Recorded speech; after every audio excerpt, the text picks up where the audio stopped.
जादुई हथौड़े की कहानी पार्ट 2। काम पर जाने का रास्ता एक जंगल से होकर गुजरता था। वहां जैसे ही राम गोपाल पहुंचा, उसे कुछ आवाज सुनाई दी। जैसे ही राम गोपाल कुछ पास गया तो उसने देखा कि एक साधु भगवान का मंत्र जपने के साथ ही हंस रहा है। हैरान होकर राम गोपाल ने पूछा, आप ठीक हैं? उस साधु को राम गोपाल नहीं जानता था, लेकिन साधु ने एकदम से उसका नाम लेकर कहा, आओ राम गोपाल बेटा, मैं तुम्हारा ही इंतजार कर रहा था। मैं भूखा हूँ, मुझे अपने खाने के डिब्बे से कुछ खिला दो। बाबा से ये अपना नाम सुनकर राम गोपाल हैरान था, लेकिन उसने कोई सवाल नहीं किया और सीधा अपना खाने का डिब्बा निकालकर उन्हें दे दिया।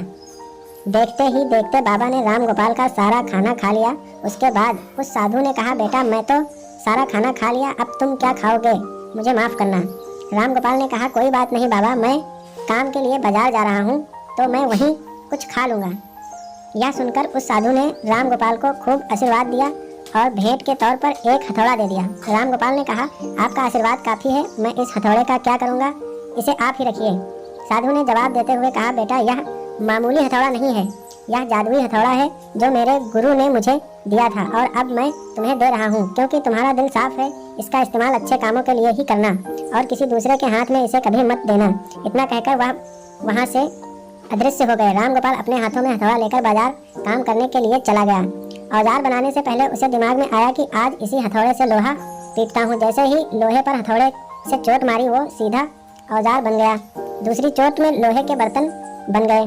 राम गोपाल समझ गया कि यह सही जादुई हथौड़ा है।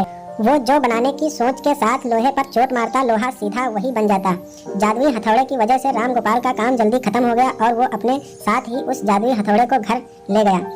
इसी तरह रोज राम गोपाल उस हथौड़े से जल्दी काम खत्म कर लेता और कई बार ज्यादा बर्तन बनाकर उन्हें गांव के लोगों को भी बेच देता था। धीरे धीरे उसे घर के हालात पहले से कुछ ठीक होने लगे। एक दिन गांव का मुखिया उसके घर आया और बोला, हम गांव वालों को शहर जाने में बहुत ज्यादा समय लगता है, क्या तुम अपने हथौड़े से गांव और शहर के बीच आने वाला एक पहाड़ तोड़ने में मदद करोगे? इससे बीच में एक सड़क बना लेंगे और गांव से शहर का सफर आसान और छोटा हो जाएगा। मुखिया की बात सुनकर राम गोपाल ने उस जादुई हथौड़े से उस पहाड़ को तोड़ दिया। मुखिया और गांव के लोग बहुत खुश हुए और उसे खूब शाबाशी दी। पहाड़ तोड़ने के बाद घर लौटते समय लोहार के मन में हुआ कि इस जादुई हथौड़े से मेरा काम जल्दी हो जाता है, लेकिन कुछ ज्यादा फायदा तो हो नहीं रहा है। इसी सोच में डूबे हुए लोहार घर जाने की जगह दुखी होकर जंगल की तरफ चला गया। उस जंगल में वही साधु बाबा लोहार को दोबारा दिखा। लोहार ने उसे अपने मन की सारी बातें बता दी। साधु ने कहा, इसका उपयोग सिर्फ औजार और बर्तन बनाने व पहाड़ तोड़ने तक सीमित नहीं है, इससे तुम अपने मन का कुछ भी बना सकते हो और किसी भी कठिन चीज को आसानी से तोड़ सकते हो। राम गोपाल ने अच्छे से साधु बाबा से उस जादुई हथौड़े को इस्तेमाल करने का तरीका सीखा। उसके बाद राम गोपाल ने बहुत धन कमाया। आज राम गोपाल एक अमीर आदमी बन गया है।